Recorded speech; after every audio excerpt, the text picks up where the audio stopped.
Pues buenas tardes otra vez, compañeros y compañeras.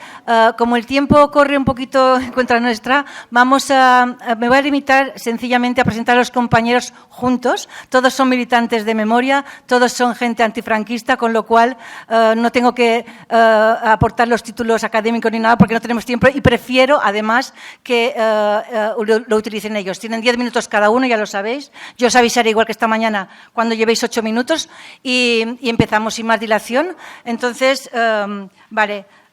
habrá algunas intervenciones que, como no han podido venir los compañeros, pues se han recogido las comunicaciones y luego, al finalizar, las van a leer o las van a resumir Domènec y Andrea, con lo cual tenemos 6 intervenciones ahora, que estamos aquí todos sentados, y 10 minutos cada uno, ¿vale? Venga, empezamos pues. Memorials del Camp de la Bota, Josep Colomer, Associació Pro Memòria als Immolats per la Llibertat a Catalunya.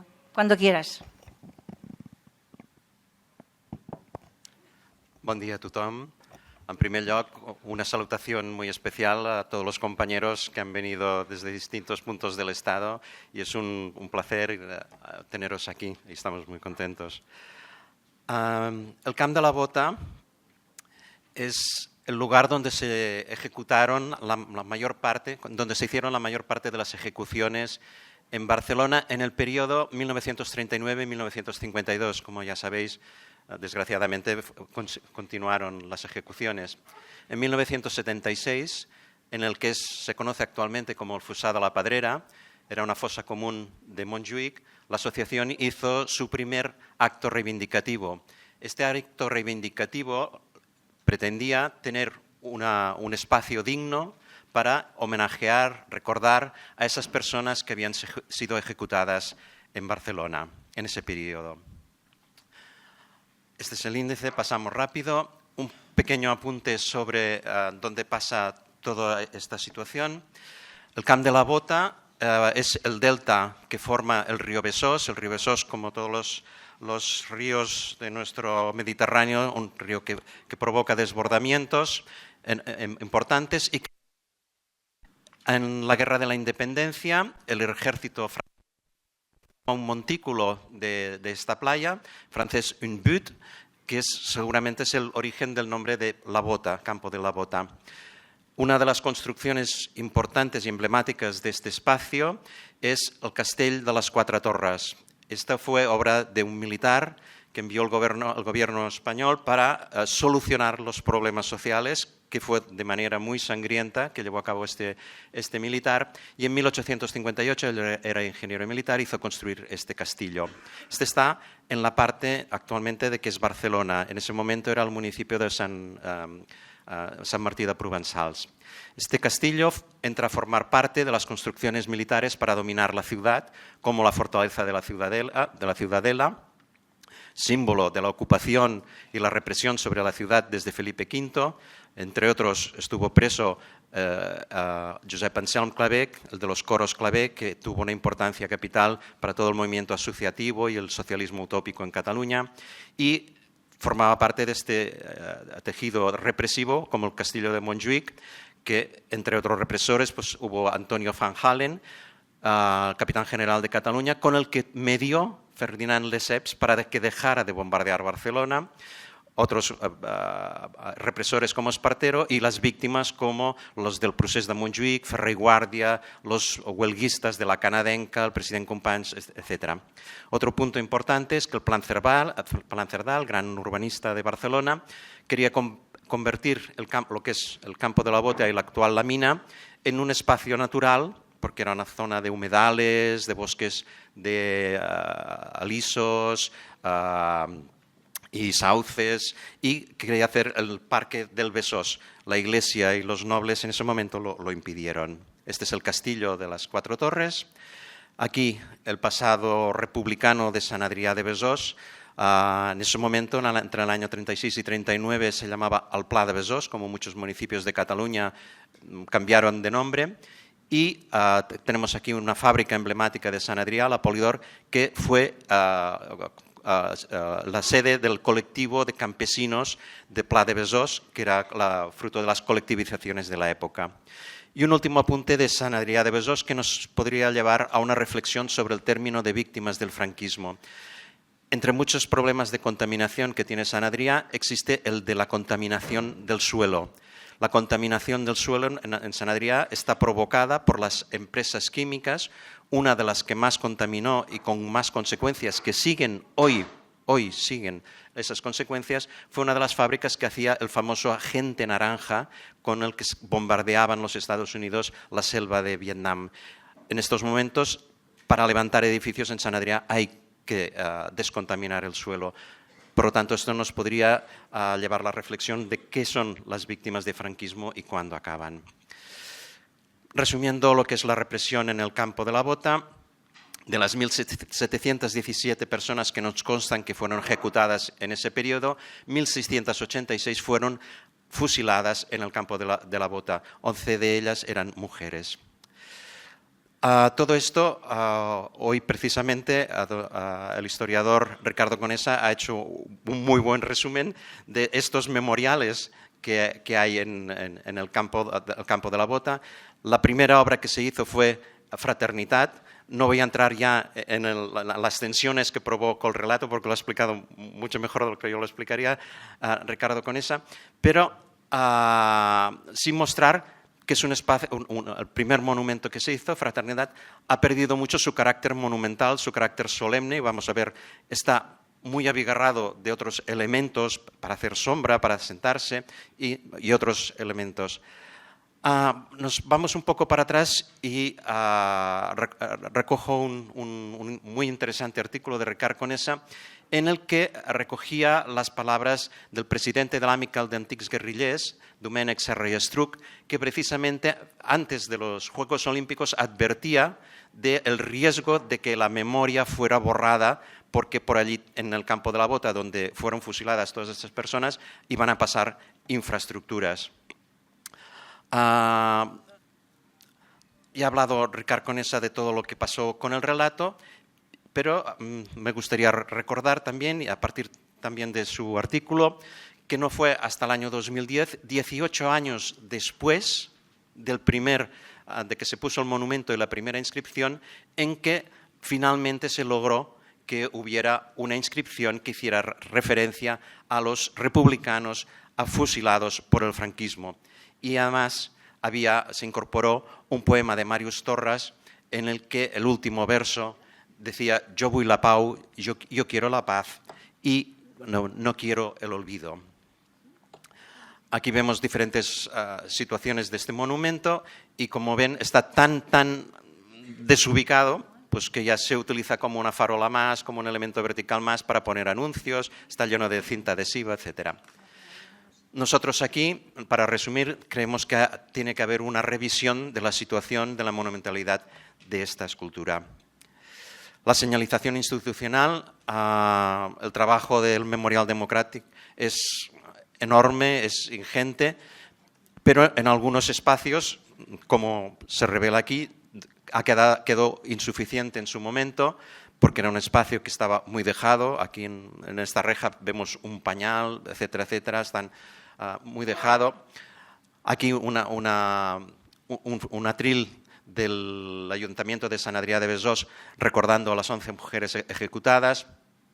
Y todo esto queda detrás hoy de un gran hotel de lujo. Esta mañana se hacían varias referencias a si se podía en un sitio, en Mauthausen, podría haber luego un sitio para hacer turismo. Pues en Barcelona sí, y en España también. Y además por muy poco dinero, porque según la prensa, el hotel y el terreno han costado 200 millones de euros. Es mucho dinero, pero estamos vendiendo España a los fondos de inversión de una manera realmente preocupante, que va más allá de la memoria histórica. Una obra excelente, la del parapet de las executadas y executats, obra de Francesc Abad, fue un acierto por parte del ayuntamiento y del artista, que tiene una gran sensibilidad. Quizá el sitio está en medio de un sitio de carácter lúdico y con atracciones, conciertos, pero el parapet en sí, como obra, realmente está muy bien. Aquí la placa esta sí que está rayada, se tendría que cambiar, pero tiene lo que las entidades memorialistas deseamos, ¿no? Recoge todos los nombres de las personas ejecutadas, documentación de los sumarios, cartas de las víctimas, documentación arqueológica del Servicio de Arqueología de Barcelona, una fotografía muy emotiva de los soldados que quiero poner en valor porque se ve una parte de lo que era el parapeto, pero además uno de los jóvenes que sale en la fotografía, a su padre lo habían fusilado allí. Tiene una carga emocional, tiene una carga, el monumento realmente impresionante. Uno de los, y luego, en este caso solo tendría que seguir mantenimiento y cuidado. Otra obra de Francesc Abad, que está en proyecto desde 2019, que en principio también es muy buena idea, que tenía que tener un espacio de interpretación, pero de momento está en proyecto. La idea surge de una cita de Walter Benjamin, de la idea de un cepillo, y que recoge cada tubo de hierro, representa una de las personas ejecutadas. ¿Cómo ha pasado estos espacios? Bueno, esto era el campo de la Bota a principio de siglo. Al final se ve este montículo que el ejército francés utilizó en su momento para campo de tiro. Esta es la imagen de durante muchos años del campo de la Bota, barracas al fondo del castillo y el parapet. Durante este tiempo han habido jornadas, artículos sobre esto. Uno de los artículos que dedicó el periódico a la noticia de que podía haber un hotel, entrevistaron a nuestro presidente. Y esto es cómo está en este momento. La zona en azul es lo que está, en naranja el proyecto y lo que reivindicamos nosotros. Nosotros reivindicamos todo lo que es el Camp de la Bota, actualmente este hotel que está a punto ya de inaugurarse, la parte de detrás, que era lo del campo también de la Bota, este era el parapet que está debajo del agua, es la fotografía que hacía referencia, los restos arqueológicos que queremos que se monumentalicen, que están en el puerto de Sant Adrià. Esta es la fotografía del patrimonio de la Diputació de Barcelona. ¿Y qué queremos? Que se relacionen todos estos memoriales, que haya una relación y que se construya un centro de interpretación. Un centro de interpretación que explique los fusilamientos, que explique la represión franquista, que haya una revisión de fraternidad, que se mantenga el parapet, una monumentalización de lo que está bajo el agua, que es muy fácil, y ya acabamos con esto. Agradecer que el otro día el conseller, cuando estaba presentando el proyecto de ley de memoria, habló de los espais de commemoració y precisamente hizo referencia al Camp de la Bota. Dijo, todos sabemos qué es lo que pasó y tiene que tener su espacio. Muchas gracias. Muchas gracias. Muchas gracias. A continuación, sí, lugares de memoria y represión del movimiento LGTBIQ por en Leopold Estapé. Bona tarda. ¿M'escolteu bé? Sí, va. Bien, buenas tardes. No voy a utilizar el por qué he llevado porque entre que está he hecho algunos cambios para lo que he visto y sería salirme del guión, ¿no? Esta mañana hemos recordado cómo en el 2019 el Ayuntamiento de Barcelona puso una placa cerca de la comisaría de Villa Laietana. Esta placa ha tenido la suerte de la publicidad de las veces que la han destrozado, posiblemente señores que no trabajan muy lejos de allí. Ahora, vale. Bien, pero esta placa decía presos antifranquistas. Se refiere, la intención que ha tenido, cómo lo ha percibido la población, se ha referido expresamente a presos políticos. La prensa, los días siguientes, habló de presos políticos. Se olvidaron que también hubo muchas personas que fueron víctimas del franquismo y pasaron por allí. Exactamente entre 1954 y 1978 pasaron unas 4.200 personas por Vía Laietana, de las cuales solo un 10% llegó aquí, a la Modelo, lo cual explica que la represión que hubo en Barcelona hacia ese colectivo fue una presión principalmente policial. Y como los nombres de las leyes indican, vagos y maleantes o peligrosidad social fue contra unas clases sociales muy concretas, no hacia el conjunto de la población, en donde sobre todo las clases de la zona más alta de Barcelona tenían más posibilidades en ese sentido de poder convivir. Un ejemplo era Gil de Viedma, que cuando lo detenían llamaban al señor Meyer, iba con su Mercedes a la comisaría y se lo llevaba para otras partes. Los demás no tenían esta misma suerte. Las placas en Barcelona, pues sí, aparte de esta hay otras, en la parte baja de la Rambla, en la Ciutadella, donde además hay una glorieta. Pero la mayoría de la gente pasa por ahí, no se entera demasiado, salvo que algún día alguien haga una bretolada, un desastre, y salga al día siguiente en el periódico. Pero como ni esto pasa, pues no se enteran excesivamente de qué ha pasado, de qué ha ocurrido. La verdad es que, por ejemplo, gracias al Memorial Democràtic, las bibliotecas de Barcelona y distintas, sobre todo el Ayuntamiento, la Generalitat de Cataluña, se han podido hacer una serie de rutas entre el Paral·lel y el Born, en el cual hemos llegado a indicar 50 puntos de memoria donde ocurrieron cosas, no solo de la época de los últimos 100 años, sino de toda la historia de Barcelona, que Barcelona tiene una historia bastante rica, aunque raramente la encontramos en los museos.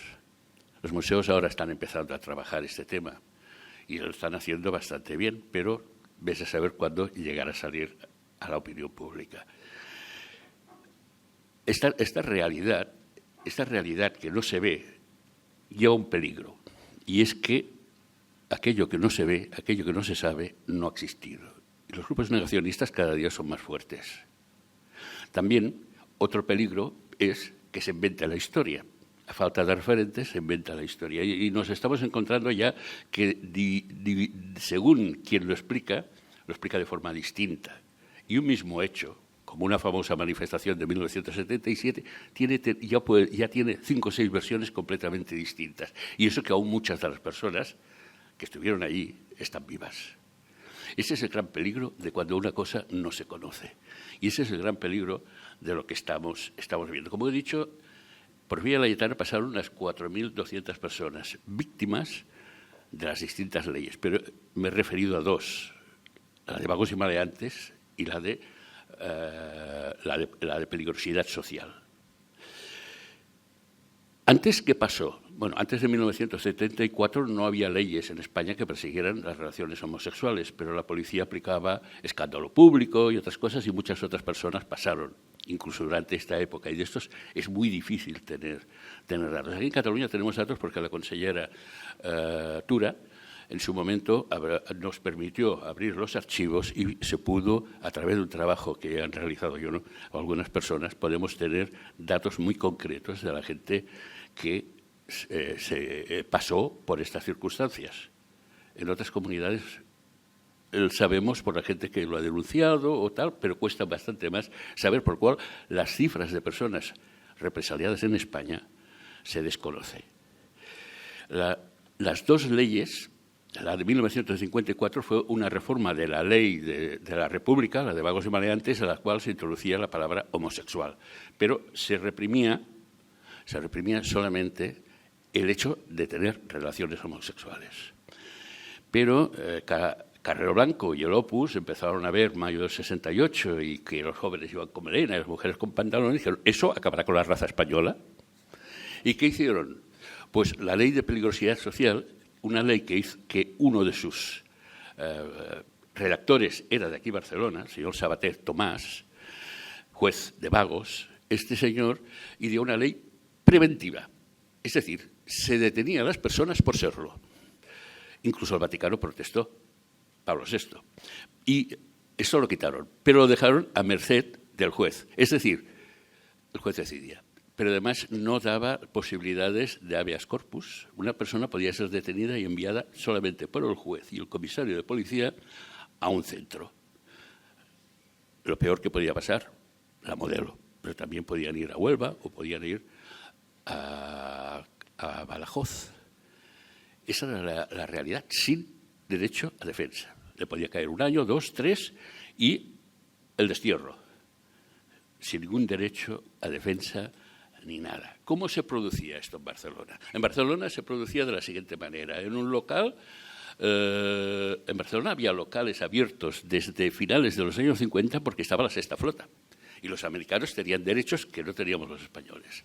Entonces, en una determinada zona, el Carrer Còdols, había una serie de locales y ahí iban. Cuando sabían que había una redada, ponían una música y ya sabían que venían. Pero aún así la policía entraba, pasaporte, el que tenía pasaporte se iba a la calle y el resto ya se podían esperar todo lo mejor. Si uno preguntaba, paliza. Si no preguntaban, se lo llevaban primero a Conde de Salto, después a Vía Layetana, y en ese proceso llamaban a la familia, si la tenían, llamaban a la faena, si la tenían, que este era el castigo. Estaban encerrados en habitaciones sin nada, a lo mejor 2 o 3 días sin comer ni nada. En Vía Layetana hubo muchas personas que fueron violadas, se les obligaba a hacer la limpieza de la comisaría y los que no tenían ni familia, ni faena y tal, estos venían para acá. Y cuando venían para acá, entraban por la enfermería de las palizas que habían recibido. Algunas de estas personas, los valencianos seguramente recordáis a Rampova, explica que una vez fue violado en un solo día 8 veces. Por los mismos funcionarios de aquí que lo ponían al servicio de quien pagaba. Este es un caso que él mismo ha explicado, pero hay muchos más casos que no hemos podido llegar a conocer. Por ejemplo, el de las mujeres. El famoso juez de vagos, Tomás Sabaté y Tomás, que redactó esta ley, normalmente a las mujeres no las enviaba aquí o a Cuatras, sino que las entregaba al patronato de las mujeres. De allí muchas pasaban a un psiquiátrico donde recomendaba tratamiento de shock y actuaciones quirúrgicas que podía representar perfectamente. Esto no lo puedo demostrar porque no hemos encontrado nunca a nadie que lo explique, pero la forma que lo redactaba podía estar aconsejando el hacer la ablación de clítoris. Estas personas que después pasaban, al igual que el resto de mujeres, pasaban a estar a dependencia de unas órdenes de mujeres, donde les enseñaban a ser mujeres, les enseñaban a coser, a cocinar, pero ni leer, ni formarse, absolutamente nada. Podían estar 2, 3 años, el tiempo que les parecía debía ser. Esta era la realidad que se vivía aquí y que, de una forma, la podemos encontrar en distintos lugares de España. Podemos encontrarlo, por ejemplo, en Fuerteventura, donde había una prisión donde llevaban presos políticos y también presos por vagancia y donde no tenían trabajos forzados, mal alimentados. Decían que aquello era idéntico a los campos de concentración alemanes. Estaba regido por un capellán fundamentalista. Incluso el franquismo tuvo que cerrarlo por el escándalo que aquello representó. O en Torremolinos, pasaje Begoña, tal vez lo suene. En el pasaje Begoña era un lugar donde podías encontrar a Liz Taylor o los Beatles, a John Lennon especialmente, y era un lugar donde también al amparo de esta gente aparecieron lugares de ambiente. La policía detuvo 400 personas, la mayoría extranjeros. Y esta vez no les pidió el pasaporte, con lo cual el escándalo a nivel europeo fue enorme. La prensa de aquí solamente hablaba de unas aberraciones que se habían hecho por unos señores que habían detenido allí, como siempre. Bueno, ahora tal vez no pasa, pero también muchas veces en la prensa estamos viendo cómo se ningunean estos hechos. Esta es la realidad. Badajoz, Huelva. En Huelva, hace 2 años, ya está. Bueno, en Huelva hace 2 años lo que me informaron es que todos los expedientes estaban tirados por el suelo y se estaban pudriendo. Esta es la realidad. Y aquello que no se sabe, aquello de lo que no se habla, al final se niega. Y ese es el peligro que corremos. Gracias a todos.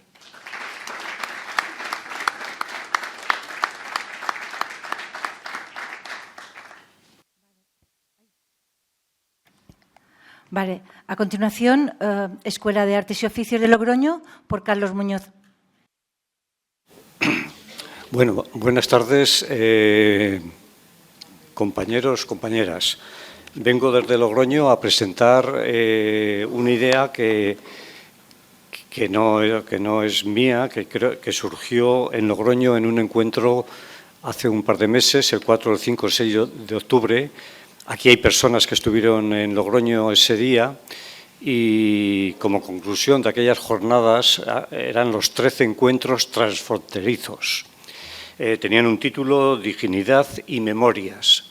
Y como una de las conclusiones de aquel fin de semana salió la idea desde Logroño de trabajar para que un edificio, la escuela, antes se llamaba Escuela de Artes y Oficios, ahora es la Escuela Superior de Diseño de La Rioja, ESDIR, para que se declarara lugar de memoria.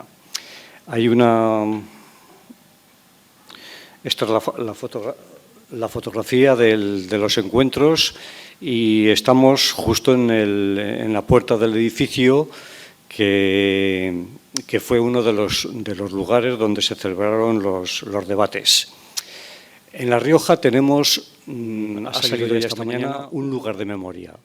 Ese lugar de memoria es ese edificio que está ahí enfrente, actualmente es el Museo de La Rioja, pero en el siglo XIX fue la casa Palacio de Espartero. De este se ha hablado también esta mañana. Es el Museo de La Rioja y aquí hay una fecha, como el acuerdo de la Secretaría de Memoria tenía fecha de 18 de julio, pues se ve que me quedé impactado y he puesto el año 2014 cuando tiene que ser el 2024. Hace unos meses se declaró este lugar de memoria. ¿Por qué esto es un lugar de memoria? Pues que era la casa de este señor, el general Espartero. Aquí en Barcelona creo que todavía se acuerdan de él. Este es el que, por ahí abajo lo pongo, en diciembre del 1842, bombardeó Barcelona, destruyó 500 casas, mató a 100 personas, apresó a 250, las fusiló después a casi todas. A los de Barcelona les puso una multa de 12 millones de reales para pagar los desperfectos en la ciudad que él había realizado. Cerró todos los periódicos, menos el Diario de Barcelona, y prohibió pues todos lo que hoy llamaríamos sindicatos, agrupaciones gremiales, textiles, las prohibió todas. Es un héroe del liberalismo español del siglo XIX. Empezó peleando contra los franceses, siguió peleando contra los independentistas americanos, después contra los carlistas. Este es el que dicen que gana la Primera Guerra Carlista, 1863-1869. Y después pues se dedicó a estas cosas. Hay por ahí una frase que a lo mejor nos suena de otros contextos: no quiso ser rey, y esta vez es verdad, porque él no quiso.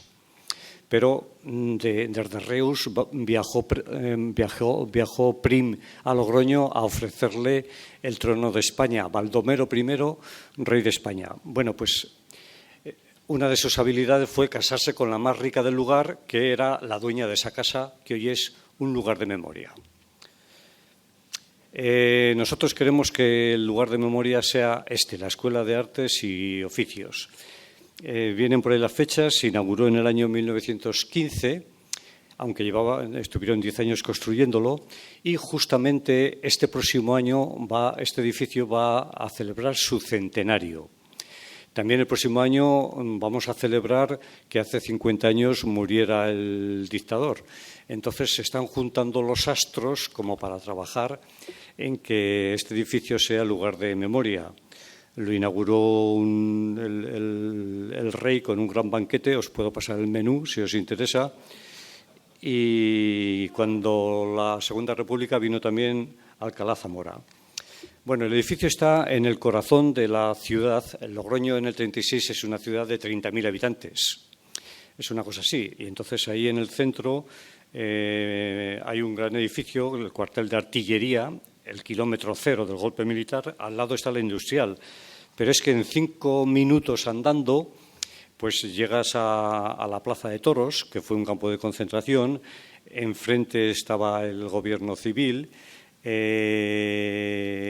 Estaba el refugio antiaéreo, está el ayuntamiento, el cuartelillo de la Guardia de Asalto, la CNT, la Casa del Pueblo, el Hospital Provincial, en 5 minutos.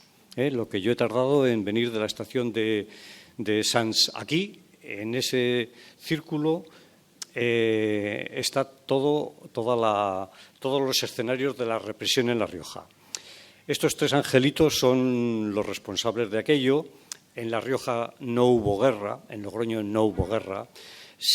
Podemos llamar guerra a las 40 horas que pasan desde las 7 de la mañana, que el comandante White subleva apresa en la cama a las 7 de la mañana a los militares que él creía o pensaba, y con razón, que eran republicanos, 30 y tantos, que los mandaron a Pamplona y a todos les hicieron un consejo de guerra y a todos les condenaron a muerte, aunque algunos se la conmutaron.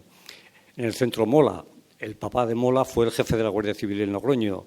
Las hermanas de Mola están enterradas en Logroño. Él hizo su carrera militar en Logroño. Él en ese momento era el jefe de todo ese territorio en el que estaba Navarra, estaba Burgos, estaba Logroño. Y viajaba con mucha frecuencia a Logroño. Tenía un interés personal en que el golpe aquí triunfara. Y el de la derecha, pues, es el siniestro Belloz, un capitán de artillería que le nombran gobernador militar, gobernador civil el 19 de julio, va a estar hasta el 5 de enero y en ese tiempo que estuvo de gobernador, pues firmó el asesinato o la orden de asesinato de unas 2.000 personas, el capitán Belloz. Pero allí no hubo guerra. Como no hubo guerra, Logroño se va a convertir en una ciudad de retaguardia. Se llena de hospitales, se llena de cuarteles y había todavía más. Sobre todo se va a llenar de cárceles. Había una, la cárcel provincial, y enseguida se van a empezar a habilitar cárceles. Una en la Escuela de Artes y Oficios, otra en un frontón Betijay, otra un cine, el Cine Avenida. Más sitios clandestinos de detención de las milicias. Los del Requeté, estos estaban en los escolapios. Los de Falange estaban con los maristas. Eran también sitios de detención. Esta fotografía que la hace un italiano, Sandri, todas estas formaciones, atrás del todo están las milicias, delante la Guardia de Asalto, la Guardia Civil, están delante de la Escuela Industrial y están encima del refugio antiaéreo que se construyó. La represión en La Rioja, en otros sitios también, pero aquí la represión es brutal, porque estamos hablando de una provincia, Logroño, entonces, que en total, en toda la provincia, son unos 170.000 habitantes. Y el número de asesinatos supera los 2.000. Imposible la precisión, pero bueno, 2010, 2015 más o menos pueden ser. Hay dos grandes fosas, una es la Barranca, eran 3 fosas realmente, hay unos 400. Esto es un memorial. Aquí hay gente que habéis estado allí, está ya muy urbanizado. Hace un año se construyó otro memorial en el cementerio, porque los datos son así de sencillos. Hay 2.000 asesinados, 400 están en la Barranca, 400 están en las tapias del cementerio, todos estos antes de que acabe el año 36, y el resto pues por allí. Todavía tenemos unos 600 desaparecidos en La Rioja que no sabemos dónde está. El dibujo que yo tengo a mi izquierda es un dibujo de un gran artista, Dalmati. Él estuvo en todas las cárceles y esta es la cárcel provincial y es una escena de lo que llamamos sacas, la saca. Aquí está el republicano que se la lleva el falangista, el de la Guardia Civil, el cura bendice y Dalmati se autorretrata detrás en la celda. La Escuela de Arte se convirtió en una prisión habilitada. Por ahí están las fechas. No tenemos datos de toda la gente que pasa por aquí, pero al menos un dato tenemos. Hay un listado en enero del 37, febrero, 596 hombres y 78 mujeres, pero no sabemos exactamente los que pasan. Hay un libro muy interesante, Las Sacas, lo escribió este hombre, este era un futbolista del Real Madrid, 7 años titular, un gran defensa central, del 1920 al 1927. Este pasó, era republicano, era masón y pasó por todas las cárceles de Logroño, incluso por el Hospital Provincial, acabó desterrado en Sucarrieta, Euskadi, y acabó en el exilio en Nueva York. Y ahí en Nueva York escribió un libro espeluznante, Las Sacas, en el que pone nombre a los asesinados, pero también a los verdugos. Estaba casado con una hermana del doctor Castroviejo, que es un oftalmólogo muy reconocido. Una esquela, Fidel Cabredo, la única esquela de 2.000 asesinados que apareció en el periódico local.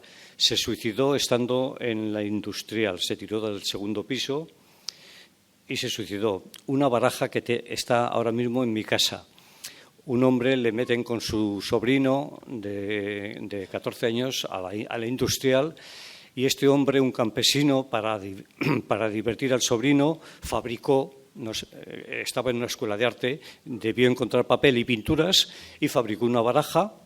Y él no sobrevivió, su sobrino sí, lo reclamaron en Argentina con 14 años, se fue allí y en la maleta se llevó la baraja que ahora ha vuelto para aquí. Baraja. Tengo decenas de cartas en casa escritas desde y hacia la cárcel en la escuela industrial. Primero fue cárcel hasta el 27 de abril del 37 y después va a ser hospital hasta el 25 de mayo del 39. O sea, cárcel y hospital. Por el hospital pasaron italianos, ahí hay italianos y aquí está una monjita. De ellas también hemos hablado, la hermana de la Caridad, que encargaba en esto. Ha habido ilustres, un premio Nobel de Literatura, a este no lo tenéis aquí en la modelo. Pues en la Industrial había un Nobel de Literatura, Cela, este está en Madrid en el 36, se pasa al otro bando, se apunta al regimiento Belén 24, que su cuartel estaba en Logroño, y es herido y curado en el hospital de la Escuela de Artes y Oficios, pero está herido y un tribunal médico en esa misma escuela le declara inútil total. Es una declaración militar. Yo transcribo lo que viene ahí. Después se hizo confidente de la policía y censor, como sabréis. En una novela, Mazurca Parada, que él escribe, muy divertida por otra parte, si la queréis leer, Mazurca para dos muertos, cuenta algún pasaje, incluso divertido, de su estancia en esa cárcel. Esa cárcel va a tener otro uso también, acabo 2 minutos. 12 horas, 12 minutos. 12 horas de viaje he tenido. Había fragua, había forja, había maquinaria, había tornos, había fresadoras, había de todo. ¿Qué ocurrió? Y de esto no sabemos apenas nada. Que hubo una fábrica de armas clandestina en los sótanos. Yo creo que era un hospital arriba para camuflar la fábrica de armas. Este angelito que está aquí, falangista, presume de que él ha dirigido la fabricación de 600.000 espoletas de artillería allí. Hay un homenaje en el 86 que se pone una placa, el único lugar que ha ocurrido en Logroño, en esa escuela, en el año 86, y este es el resumen. Ha sido cárcel, ha sido hospital, ha sido fábrica de armas clandestina y ha tenido el honor en el año 86 de acoger el único homenaje antifascista que se hizo en Logroño desde la guerra hasta hace 4 días. Y ya acabado y muchas gracias. Muchas gracias. Muchas gracias. Yo lo siento, pero hay que ajustar el tiempo porque tenemos un tiempo limitado, hay que salir de aquí a una hora determinada y tenemos más intervenciones. Entonces, bueno, la próxima intervención, a ver, ¿dónde estás? Aquí. Espacios de la batalla del Segre y brigadistas internacionales por Inga, a ver si lo digo bien, Inga Olesiuk. Bueno, buenos días. Yo siempre con respecto al público. Bueno, buenos días. Disculpe que... sí, Esto es más largo, sí. ¿Esto? Perfecto. Esto funciona, ¿sí? Un poquito más largo, además. Ah, esto también. Perfecto. Gracias. Sí, funciona. Perfecto. Gracias, buenos días. Es un gran honor para mí presentar esta, mi experiencia, pero también desde el punto de vista de derechos humanos es lo que enseña la universidad. Disculpe que el castellano no es mi lengua madre. He crecido en una familia con 2 idiomas, pero uno era polaco, el otro italiano. Entonces, si me falta una palabra, me voy a ayudar un poco con el italiano, me parece. Perfecto. Bueno, quisiera introducir la batalla del Segre. Es una de las batallas menos conocidas. Por la parte polaca combatía el batallón Mickiewicz. Mickiewicz es un poeta romántico. Bueno, no como para nosotros es un poco como Cervantes. Lo sé que Cervantes no era un poeta romántico, pero es de esta magnitud. El batallón Palafox es un batallón de los campesinos. En la brigada Dąbrowski fue polaco, el último jefe de la Comune de París. Por la parte rebelde, hemos tenido 4 divisiones del ejército marroquí, ejército italiano, ejército Galicia, ejército Aragón, Navarra, y el famoso, como dijo mi antecesor, Angelito, ¿sí? El Angelito Yagüe. Y la aviación legionaria y Legión Cóndor, así se entiende la diferencia entre los 3 batallones que, por lo que he leído de las fuentes polacas, tenían que prestarse una metralla y todos los tanques y toda la artillería que tenía la parte opuesta. Todavía Walter, uno de los generales de la parte republicana, comentó que la opinión sobre la acción de la brigada en Lleida o Lérida pertenece a la clase de opiniones que uno quisiera tener sobre las otras brigadas, y la tercera brigada, con su actitud de combate en Lérida, demostró que estaba a la altura de las mejores brigadas del ejército republicano. Pero no se habla mucho. ¿Quién es el Walter? ¿Quién es Walter? Bueno, para introducir un poco a este personaje, quisiera contar esta breve historia, que es muy probable que la conoces. Robert es el brigadista que lucha como especialista en explosivos y el general Goltz le encarga la destrucción de un puente vital para evitar la contraofensiva del bando sublevado durante la ofensiva de Segovia. Si ya te suena, no sé si te suena, es por quien doblan las campanas.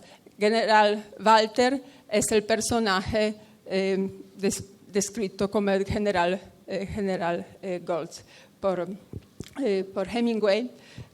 Y aquí pasamos a la memoria. La muerte de cualquier hombre me disminuye porque estoy llegado a la humanidad y por consiguiente nunca hagas la pregunta por quién doblan las campanas, doblan por ti. ¿Cuántas personas murieron? No lo sabemos exactamente. El informe del Cuerpo de Ejército de Aragón dice que habla de 600, 700 que murieron en estos pocos días, pero este es solamente el informe del Ejército de Aragón. Las fuentes polacas que yo he consultado dicen que, por ejemplo, del batallón de los campesinos, que eran españoles, que se quedaron solamente 30. Del batallón de Mickiewicz, la mitad, y era lo que, entonces, del tercero, probablemente muy pocas personas. En un lugar dicen 6 o 7. Son estas las cifras. Una de estas personas que murió ahí fue mi abuelo.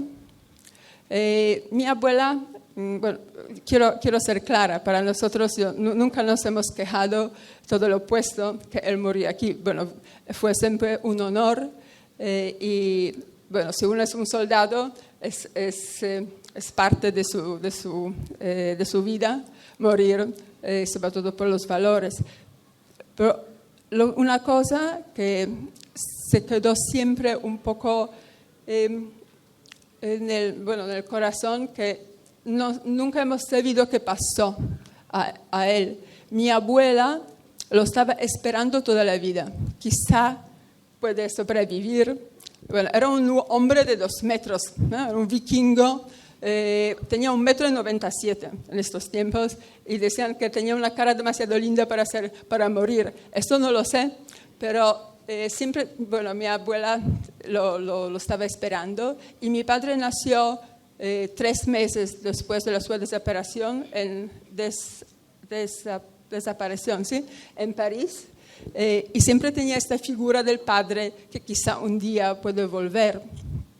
Entonces, yo aquí me gustaría, por un lado, presentar las obligaciones de los ejércitos, porque sí, que los combatientes mueren, pero y la cosa más linda, se mueren por los propios ideales, pero al mismo tiempo tenemos una larga historia de derechos de los combatientes, que como ves empieza con 1864.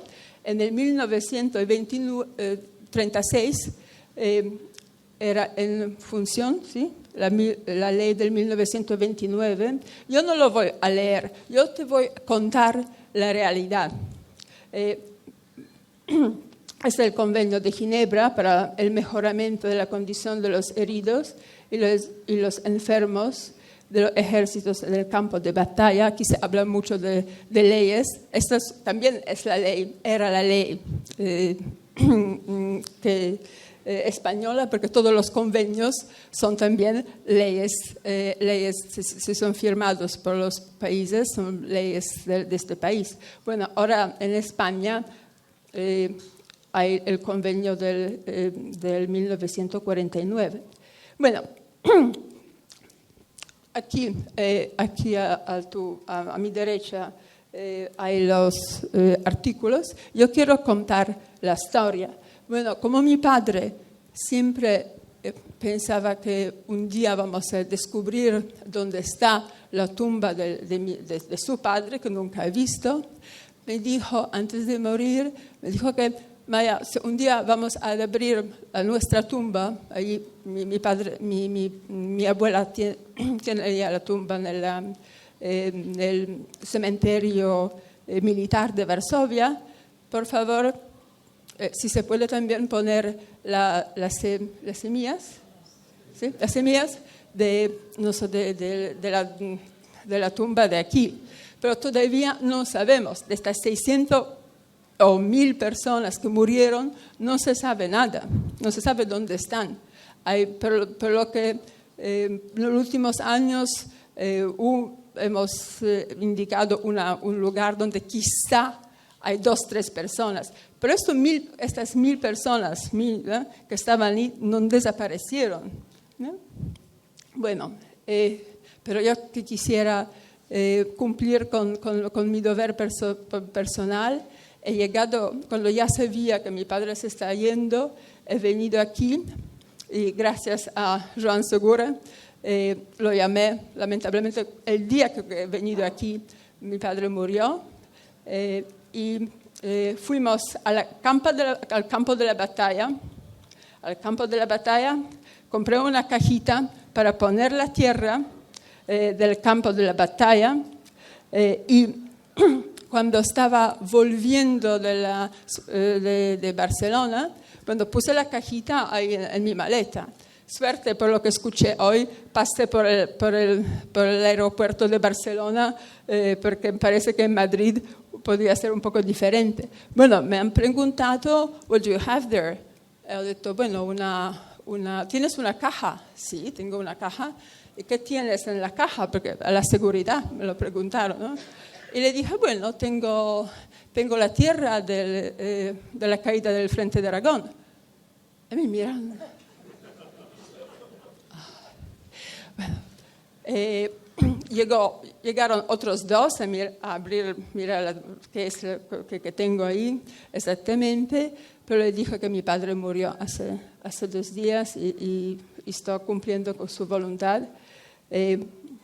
Entonces, sí, ahora tenemos lejos de la España, lejos de Lleida, esta pequeña tumba simbólica, ¿sí?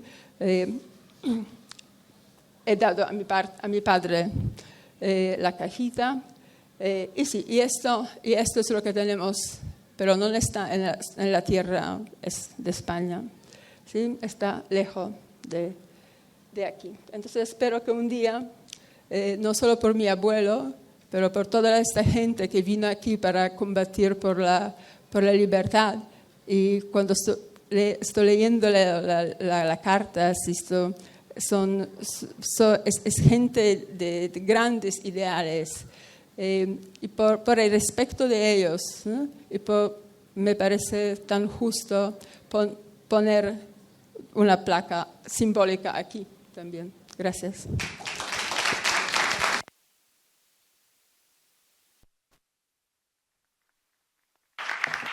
Muchas gracias. Muy bien, muchas gracias. Muchas gracias. Bueno, a continuación, Panteón de Marinos Ilustres, por Antonio Sierra Serrano. Cuando quieras. Buenas tardes. Buenas tardes a todos. Vamos a ver. Yo haré 2 exposiciones. Primero, explicar a grosso modo, luego ya entraré un poco más en detalle de nuestra asociación. Nuestra asociación es la Asociación por la Memoria Militar Democrática. Es una asociación creada por militares que somos demócratas, que, bueno, cada día hay más y esperemos que esto profundice en este ámbito. La reivindicación que tenemos sobre el Panteón de Marinos Ilustres viene debida a una reivindicación que se da porque este pabellón es un pabellón histórico promovido por Carlos III y acabado en el siglo XX, donde la idea era tener enterrados, hacer un mausoleo donde marinos, como ya lo dice la palabra, ilustres, ¿no? Bien, nos encontramos de que existen 3 elementos, 3 almirantes, que para nada nosotros entendemos que sean marinos ilustres, ya que son miembros o partícipes del asesinato de muchos de ciudadanos en la en la Guerra Civil. Participaron en la desbandada. Y fueron partícipes directos de esa matanza y de esa masacre. Exigimos a la ministra de Defensa que esos 3 almirantes, que ya estaban fallecidos, fueran sacados de ese pabellón. No nos hizo caso, recogimos firmas, hemos llevado ya a la ministra al contencioso administrativo en la Audiencia Nacional y a raíz de todo este movimiento hemos conseguido que uno de los miembros de esos almirantes, de alguna manera, digamos, un poco clandestina, haya salido, la familia lo ha sacado con nocturnidad y alevosía, pero le han rendido honores militares, ya no está dentro del pabellón, pero siguen quedando 2. Lo que demuestra es que la Ley de Memoria Democrática, dentro de las Fuerzas Armadas, sigue siendo una ley en la cual hay mucho que combatir y mucho que luchar. Si ya es difícil desde fuera, en la sociedad civil, que esa ley se cumpla y los esfuerzos que está costando son incalculables, dentro de las Fuerzas Armadas más todavía, porque tenemos trabas añadidas. Tenemos una ministra que de democrática no tiene nada, las pruebas nos podemos remitir, y eso que se llama socialista, pero nos encontramos de que, bueno, ahora mismo tenemos dos almirantes, el Juan Cervera Valderrama y el Francisco Moreno Fernández, que todavía están dentro de este pabellón. Porque el Salvador Moreno sí que ha sido sacado por la familia. Fueron partícipes, como ya he comentado, pues dentro del tema de la desbandada con los crímenes que se hicieron en la carretera de Málaga a Almería. Nosotros pues seguimos intentando sacarlos y ya hemos pues hecho los convenientes pues actuaciones legales en contra de la ministra. Nuestra asociación nació a raíz, no sé si muchos, supongo que de los que estáis aquí os podréis recordar, que hubo una declaración de respeto y desagravio al general Franco de muchos militares que apuntaron, hicieron una firma de muchos militares a favor de Franco, ¿vale? Muchos eran generales, coroneles y tal. Nosotros automáticamente hicimos todo lo contrario.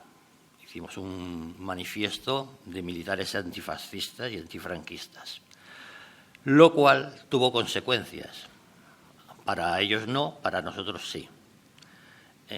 Hubo uno de nuestros participantes y nuestros firmantes, que fue el Cabo Santos, que automáticamente, bueno, pues fue destituido por haber firmado ese manifiesto.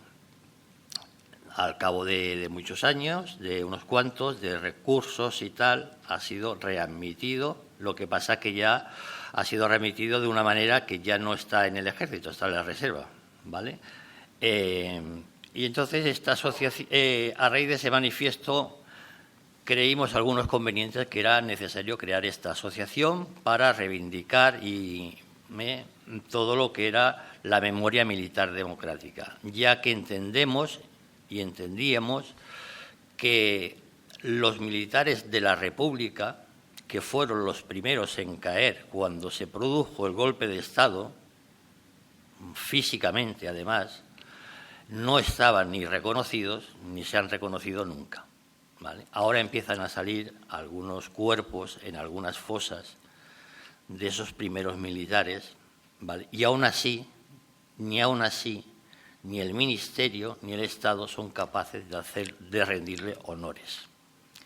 La prueba la tenemos en San Fernando, en San Fernando, que se ha encontrado al primer oficial que dio el paso en rebelarse en contra de los sublevados y ni se le ha hecho ningún reconocimiento, nada más que del pueblo, pero no del Estado, ¿vale? Es una vergüenza que a estas alturas, después de tantos años, no se le reconozcan la labor que hicieron y que cumpliendo con su obligación, porque al fin y al cabo el militar, la obligación de un militar es ponerse al servicio del pueblo, porque somos ciudadanos y nuestra obligación, somos funcionarios y somos ciudadanos y nos debemos al pueblo.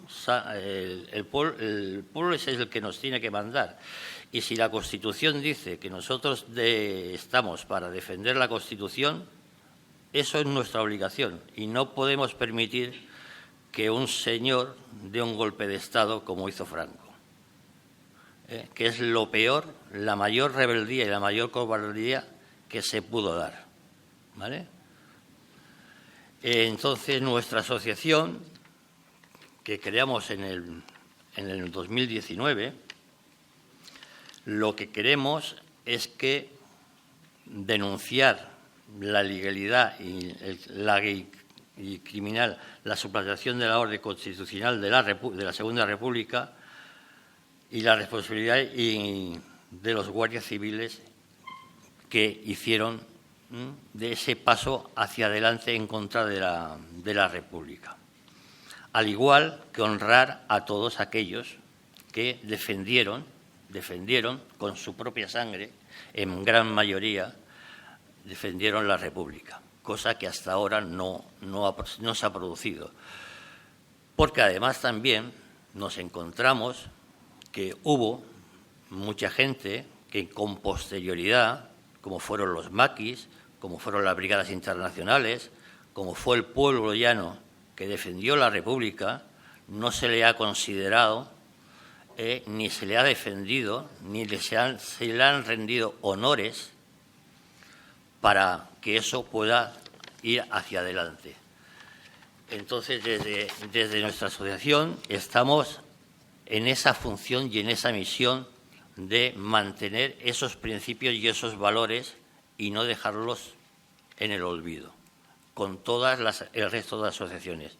Pero nosotros lo estamos enfocando, ya que el resto de las asociaciones cumplís otra misión muy importante, nosotros lo enfocamos en este apartado que está muy diluido. Nada más.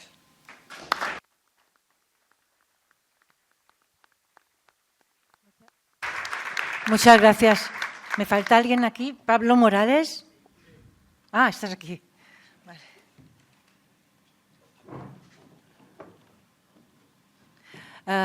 Prisión de Mataró. Buenas tardes. Yo os hablaré hoy de la prisión de Mataró. Una construcción arquitectónica no es nunca un elemento mudo, sino que nos habla de la época en que fue erigida, de las personas que la construyeron y de la finalidad a la que estaba destinada. Y al mismo tiempo es también testigo del cambio del contexto cultural, social, político y del el paso de los años. En el caso de un edificio penitenciario es todavía más evidente y toma una fuerza testimonial y simbólica inmensa, siendo un reflejo directo de la sociedad, de su sistema de poder y de la estructuración de su control social. La prisión no solo funciona como instrumento para mantener, consolidar y perpetuar el sistema, sino que constituye el núcleo mismo del ejercicio del poder. Este espacio tendría que estar dedicado al recuerdo, en la prisión de Mataró, al recuerdo y a la memoria, poder hacer un paseo por las dependencias explicando el porqué de su arquitectura, el contexto en que se creó y cómo fue evolucionando a lo largo de la historia de Mataró. A la vez también repasar cómo era la vida de un interno, sus derechos y deberes y cómo era la relación con sus familiares. Tendría que ser un proyecto que recuperara e interpretara la historia de esta antigua prisión, el edificio del cual es de titularidad municipal desde el año 1996, construida por el arquitecto Elías Rullén en 1851, que muestra un gran valor patrimonial de carácter material, puesto que se trata del primer ejemplo de aplicación del modelo panóptico construido al Estado español, aquel que tiene la redonda. En 2001, la prisión de Mataró fue declarada bien cultural de interés nacional por el Gobierno de la Generalitat de Cataluña, en categoría de monumento histórico. Durante un siglo y medio acogió centenares de presos, centenares de historias que hay que mantener vivas para recordar la importancia que tuvo esta instalación en la comarca del Maresme. Pero la parte más destacada de este memorial permitiría explicar fenómenos como la represión de la dictadura y la asistencia de presos políticos, cómo vivían las mujeres o los homosexuales en una instalación penitenciaria de este tipo a lo largo del siglo pasado. Creemos que en un espacio como este habría que dar cabida al contenido ligados a la memoria histórica y democrática, no solo de la ciudad, sino de su entorno territorial, de la comarca del Maresme Central, puesto que la prisión era el partido judicial de Mataró, que abarcaba toda el área de la ciudad de Mataró.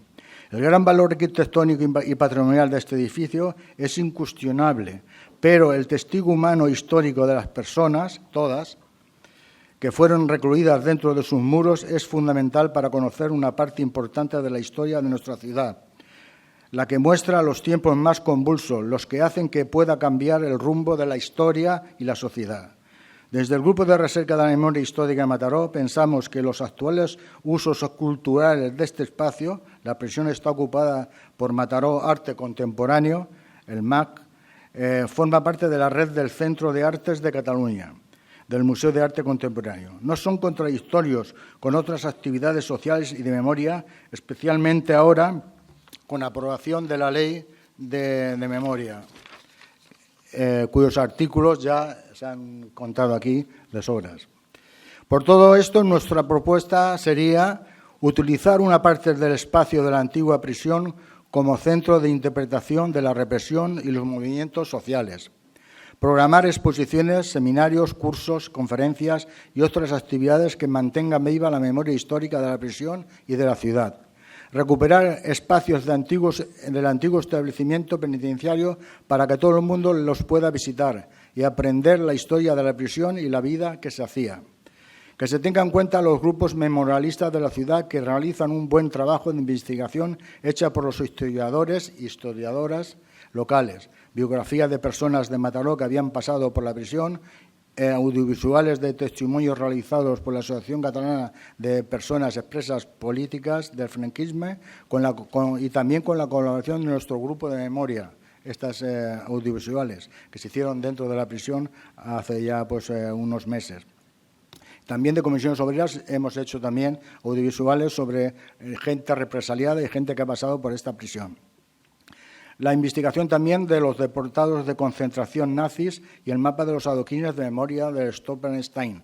El grupo de memoria de Mataró instalamos con la ayuda del Memorial Democratic más de 15 jambordas, 15 Stolperstein, para homenajear a los deportados a los campos de concentración nazis de la gente de Mataró. Y entonces hacemos actividades también con grupos escolares en todos los sentidos. Todo este material que disponemos para presentarlos a los ciudadanos, para su conocimiento y como material didáctico para los jóvenes estudiantes. ¿Y qué lugar más idóneo que este? El de la prisión. No lo podemos desaprovechar. La prisión se ideó con el objetivo de ser un centro penitenciario ejemplar, levantada en el centro de Mataró. Estrenaba un diseño de arquitectónico innovador en forma de media luna, donde los vigilantes tenían una visión total del interior de la prisión y las celdas donde se alojaban los presos.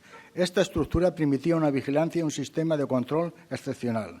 A lo largo del siglo XX, a medida que Mataró y los pueblos del entorno crecían a su alrededor, la prisión aconteció el lugar donde fueron encarceladas las personas participantes en revueltas de todo tipo durante el franquismo y también anterior en la dictadura de Primo de Rivera. Las celdas de este recinto acogieron centenares de presos políticos, sobre todo durante la década de 1940, durante la gran represión de la posguerra. Tanto era así que para allá es una prisión relativamente pequeña. En aquel tiempo era una gran prisión, en el siglo XIX, pero claro, ahí habían pasado cerca de 1.000 presos políticos por esta prisión, de la comarca del Maresme.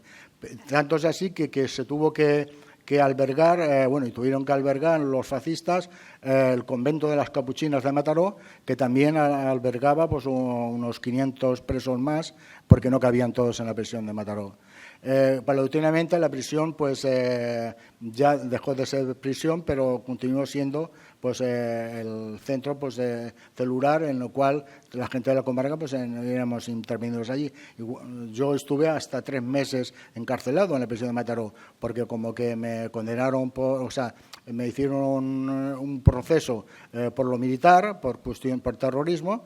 Pues entonces, mientras se aclaraban si me hacían un consejo de guerra o me enviaban al Tribunal de Orden Público, pues no me enviaron a la prisión modelo. Estuve 3 meses allá hasta que en el Tribunal de Orden Público cogió mi caso y entonces me trasladaron a la prisión modelo. El proyecto de puesta en valor de la prisión mediante una muestra expositiva que saque a la luz el tema del sistema represivo y penitenciario articulado por la dictadura franquista y cómo fue vivido por la población mataronesa. teniendo en cuenta su vigencia y la sensibilización de amplios sectores de la sociedad hacia las víctimas del régimen y la recuperación y dignificación de su memoria, represión franquista. Para los mataroneses, que junto con el alcalde Josep Abril, el alcalde de Mataró, ingresó en la prisión una vez que las tropas franquistas entraron en Mataró, ingresó y luego de allá le llevaron al campo de la Bota, donde fue fusilado. Mientras que en esta situación actual, pues el ayuntamiento le dio el uso a esto del Museo de Arte Contemporáneo, le dio el uso de la prisión, pero con la condición de que también se podían hacer actividades de carácter memorialista o de memoria histórica. Lo que pasa es que hay un pequeño, pues aquí 4 plafones y tal, donde explican alguna cosa, pero claro, lo vuelven todo pues con cuestiones pues del siglo pasado y de tal. Entonces hacen un poco blanqueamiento. Por otra parte, quería hablaros también de las fosas de Mataró. Las fosas de Mataró, pues aparte de las brigadas internacionales, donde hay una cincuentena de gente pues que fue herida en el hospital militar de los salesianos, que era el hospital de sangre de las brigadas internacionales. Allá pues gente por heridos de guerra, heridos en combate, pues murieron en este hospital, entonces están enterrados en Mataró, y hay las fosas allá. Entonces hay un monumento allá dedicado a ellos. Aparte hay también las fosas de los republicanos, que también había otro hospital en Valdemia, un hospital dedicado pues a los republicanos, al ejército republicano. Entonces, estamos haciendo los de las brigadas internacionales, ya tenemos todos los nombres, están todos escritos allá, pero no estamos preparando ahora todos los nombres de todos los republicanos que murieron en combate y que están allá en el cementerio de Mataró, porque la mayoría de estos republicanos son gente de todo el país, venían de todos los sitios. Entonces, mucha gente, incluso todavía hay gente que no saben dónde están pues sus familiares o dónde están sus seres queridos. Entonces, vamos a hacer una lista y hemos instado al ayuntamiento, además, que avise a todos los ayuntamientos en los cuales hemos encontrado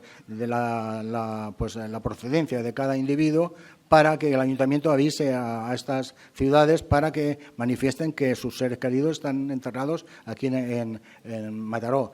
Tanto también con lo de las brigadas internacionales, que todavía el ayuntamiento todavía no lo ha hecho. Ya hace años que les pedimos que el ayuntamiento que se dirigiera a los países y a las ciudades de esos países donde hay gente que está enterrada ahí de internacionales, para que sepan que sus seres queridos. El último que se puso en contacto con nosotros fue un italiano que decía que era su tío, que se había enterado a través nuestra que su tío estaba enterrado en el cementerio de las Capuchinas de Mataró, y entonces vino aquí, que además era minusválido, iba en silla de ruedas, fue muy emocionante y nos abrazó y tal, agradecidos de que a través nuestra pues había encontrado a su ser querido, que decía que llevaban pues 80 años buscándolo. Gracias por todo. Muchísimas gracias. Bueno, quedan 4 intervenciones, pero como los compañeros y compañeras no han podido venir, han pasado las comunicaciones y ahora a continuación Domènec y Andrea van a hacer un resumen de estas 4, ¿no? Son la Casa del Poble de Palma, la fossa comú del cementeri de Castelló, presó franquista Convent de la Mercè i prisió provincial de Cáceres. Bueno, aprovecho mientras se están colocando para agradeceros muchísimo a todas y todos los que habéis participado hoy, porque la verdad es que uno se siente orgullosa de ver el trabajo fantástico que están haciendo las entidades de memoria, la gente implicada y el movimiento memorialista en general. Unos trabajos excelentes. Yo estoy muy orgullosa, la verdad, de formar parte del colectivo de gente que trabaja por la memoria. O sea que en mi enhorabuena, ¿no? Bueno, ya os paso la palabra a vosotros.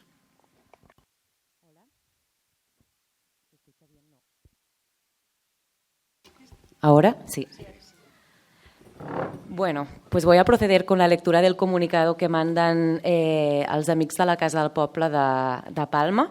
Está en catalán, voy a traducir simultáneamente, entonces pido disculpas si hay alguna catalanada o algo que no cuadra del todo.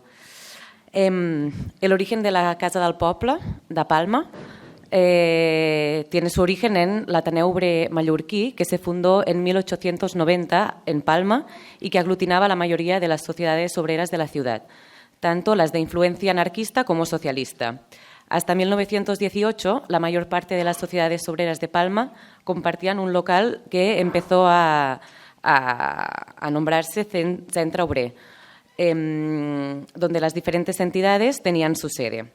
A partir de 1916, en Mallorca, igual que en el resto del Estado español, la denominada crisis de las subsistencias provocó una escalada de precios de los productos de primera necesidad.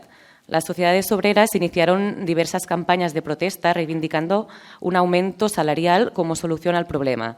Al mismo tiempo, en la opinión pública empezaron a surgir voces críticas contra la inoperancia de las autoridades para resolver el problema de la inflación y contra los comerciantes o intermediarios que, para beneficiarse de las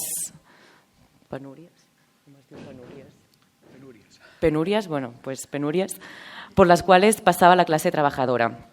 Uno de los empresarios más señalados por esta actividad comercial fue el financer Joan Marc, que también fue acusado por sectores conservadores de la isla de ser el responsable de la absorción de la naviliera mallorquina Isleña Marítima por la compañía Transmediterránea.